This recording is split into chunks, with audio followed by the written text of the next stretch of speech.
developing undergraduate nurses in leadership in Cardiff and Namibia through action learning. Okay? Enjoy. Can you hear us? Shall I start? Who said no? No? I got my outdoor voice on. So we'll see how we go with Bex and Julia. So Bex and Julia and I are part of a project that's run actually by Professor Diane Watkins.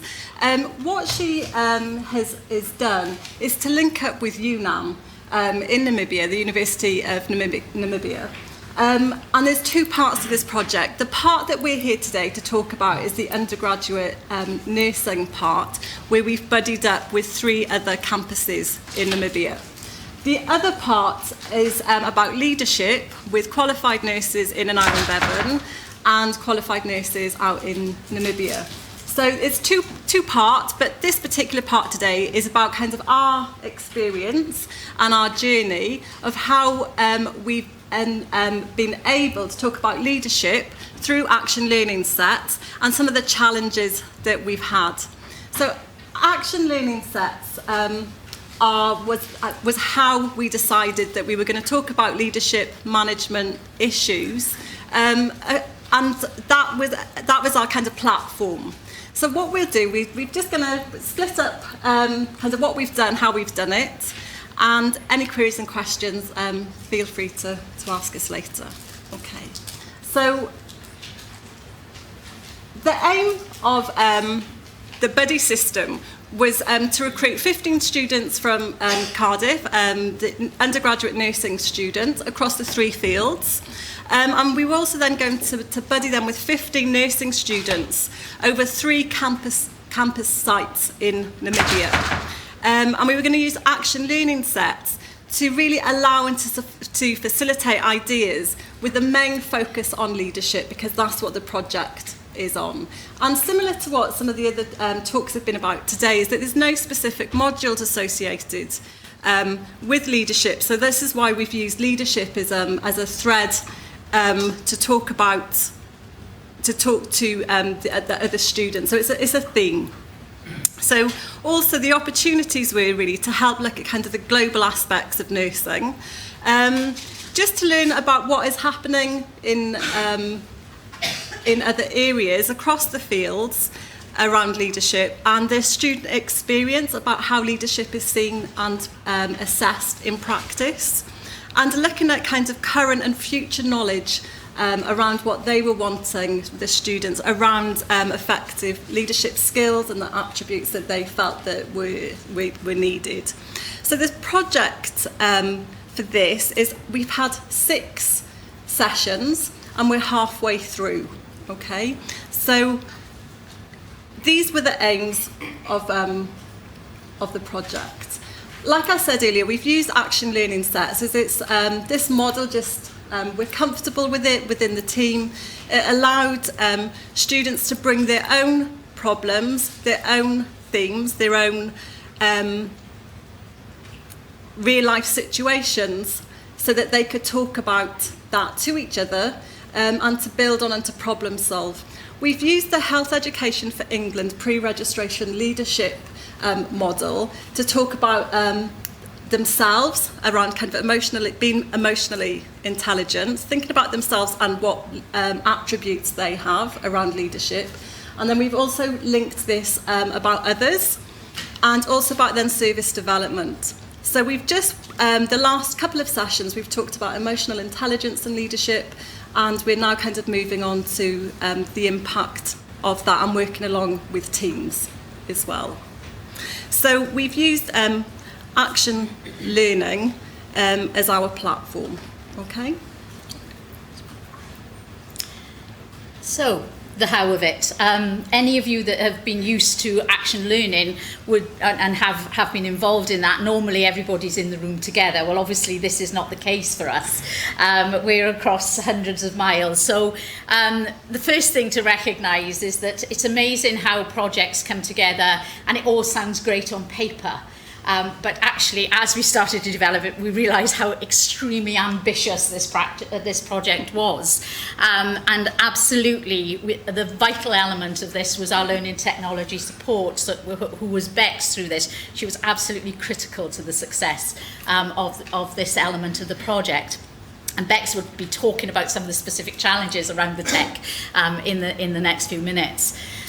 So how we actually did it, what did this look like? Well, the students were divided into 3 groups within Namibia, and they were over 3 sites within Namibia itself. So they were at Rundi, Oshakati and Windhoek. So we had 5 students on those in those sites. So they themselves were not even in the room together. In Cardiff, we therefore then needed to match that. It was a bit slightly easier, so we have 5 groups in separate rooms, but they are next door to each other. So that is a little bit more advantageous, one would think. However, there are, as will be discussed soon, it's not quite that straightforward as well. What were the challenges for us as far as setting this up as well? Was around actually recruiting students. So within Namibia, that was really quite effective. There was a real drive and an interest, and I think sort of a little bit of a party line somewhat as well within that. And it was tied, I think, a little more into their programme, whereas ours is actually a volunteer. So we're looking at this as an extra, it's an extracurricular thing that the students are doing. So there are challenges around that. The other thing is that we needed to ensure that there was an appropriate platform for doing this. Now, ideally, we wanted to use a Cardiff platform. That was the idea. That didn't happen. And we will talk about some of the challenges around that, because we ended up using the platform in Namibia, which was Moodle, and there were some challenges around that. The Moodle site is not just used in relation to the action learning sets, but we use it to upload information as well. So upload questions that the students have come to follow in their discussion.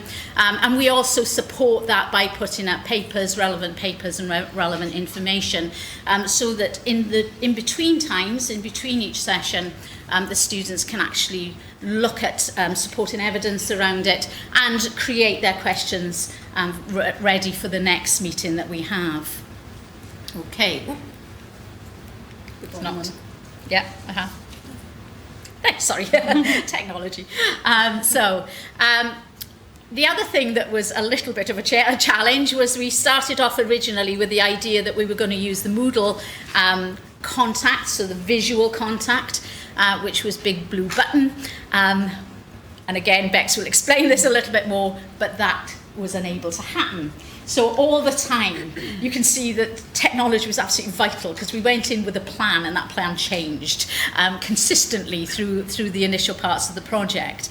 So our first and final connection was through Zoom, and we've continued to use that so that we can actually see. And what you see, the picture here, is actually this was taken during one of the sessions, and these were students that were in Oshakati, actually.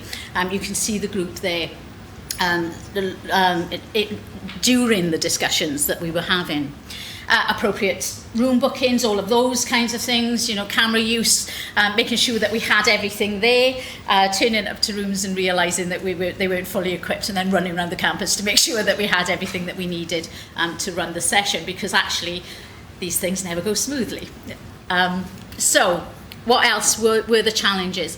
Well, with distance action learning, which is obviously what this is, over countries, with distance action learning, we had to establish some really clear ground rules. You can imagine that if you've got 3 groups on screen at any given time, then we had to find a way of making sure that the conversation flowed appropriately, that we took turns appropriately, with none of the links that you would normally have from body language and things, because we were sort of watching people through a screen. We found that we had to facilitate possibly a little more heavily than we would have normally, during this as well, because we had to manage that sort of that discussion that was happening. Recruiting from Cardiff was more of a challenge for us as well than we initially anticipated. We thought everybody would be thrilled to be involved, but funnily enough, again, we have the students that we were using were students that were towards the end of their programme, so they had additional challenges at this time, including their placement, assessment load, which we were talking about, and of course they were in their third year, and also their additional demands outside university. So that was a challenge. And then finally tech support, which Bex will now talk about in a little more detail. That one. Yeah. Tech. There we go. So as Julia said, my role in this, I was brought in initially, so I'm a learning technologist for healthcare. My role was just to give advice really on what platforms they could use for this project. And initially I suggested Teams, because it's accessible through Office 365, and Learning Central as well. So Blackboard Collaborate was my suggestion for the webinar tool. When we ran this by the tech team in Namibia, it didn't work out as we wanted it to. They were more comfortable using platforms that they'd already used as part of the Phoenix project as well. So we ended up using Moodle, and originally it was going to be Big Blue Button for the webinar. So as a learning tech, I'd not actually used Big Blue Button before, so I had to train myself in using that, and then it turned out that a day before we were meant to go live, we couldn't use that either because there were server issues in Namibia. So we had to use something called Zoom, which we've continued to use, but we have no control over when the webinars are set up or how. We also have very little control over Moodle as well, because again, they're all hosted in Namibia. So that's been one of the setbacks, is the lack of control. So there's been a lot of issues with communication and time efficiency, because we've had to kind of go around the houses in order to get our end result. There's also been issues with obtaining information across all 4 campuses. So my role has been obtaining the student IDs and information here in Cardiff, as well as the 3 campuses in Namibia. So finding out all of the email addresses that need to go onto the platform for them to have access to the content.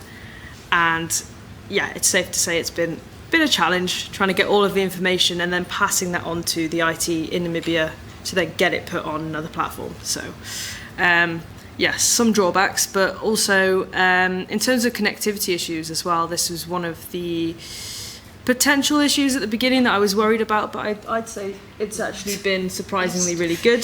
There's only been one slight issue with losing connectivity, but the actual web feed itself and the audio has proved to work really well. So. Okay, and so just to wrap this up really, is our experience so far is, like I said, we are halfway through, and I think initially it felt like it was going to be really easy and that we were just going to all link up and we were going to have distance action learning. So I think the first one was quite difficult and challenging, and then we kind of progressively learned from it. But the feedback that we're having from students, both in Namibia and with our Cardiff students, is that it's a really valuable, useful experience. And also the Moodle that is to be able to share that information. So there's been a lot of kind of not just verbal communication, but discussion board communication as well. So I think overall, halfway through, it is positive, it is working, and we've kind of kept action learning kind of prevalent all of the way through. I think using that as our platform has really helped us to keep focus and to be able to cheer and learn some of the challenges. But without Bex, it wouldn't happen, really. The action learning part is very, this is what we do, but across the 4 campuses is much more of a challenge than we thought it was going to be. So it is working, and we've got 3 more left. Mm-hmm. And I think that's it. Yeah, that's so, it. Yeah. So thank you very much.